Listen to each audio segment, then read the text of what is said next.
it looks like there might be a deal drawn in terms of the sale of TikTok. So finally, TikTok might actually be acquired by a US based company. I am very skeptical that this is going to happen. I think that maybe there is a conversation on the table, of course.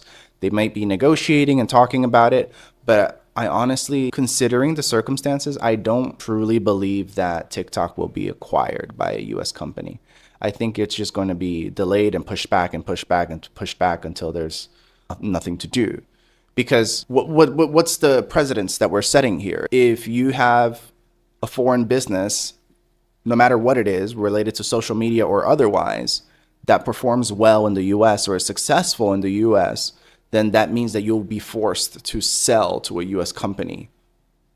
So what's the point of making that investment? That's just my personal opinion. I just don't think that it sets a friendly environment for people who are trying to develop business or companies in the States. And I understand what the concerns are, but let's be real.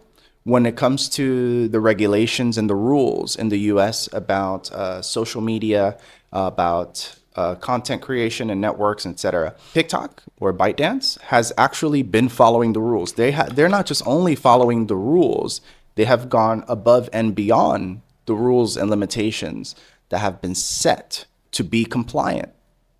So I am having a very hard time understanding. So even if you follow the rules, even if you make a major investment, even if your company is successful, then you still risk being banned or acquired. And we can draw the parallels, right? And say, oh, a lot of social media companies, if not most, if not all, are actually not permitted to operate in mainland, right? But the one thing that I would say about this is that, remember, it is about compliance. It is about following the rules of regulations in that country.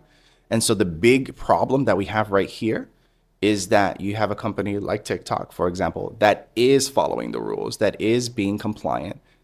There is no evidence of wrongdoing. There's nothing that can be held against them. So if you take it through court, they will obviously win over and over. But even so, if whoever's controlling the regulation or whoever's controlling the final decision decides, nope, that's not good enough, then what can you do? Absolutely nothing. So let's see. We will see how this goes, and hopefully there's a happy ending. I'm not so sure if there will be.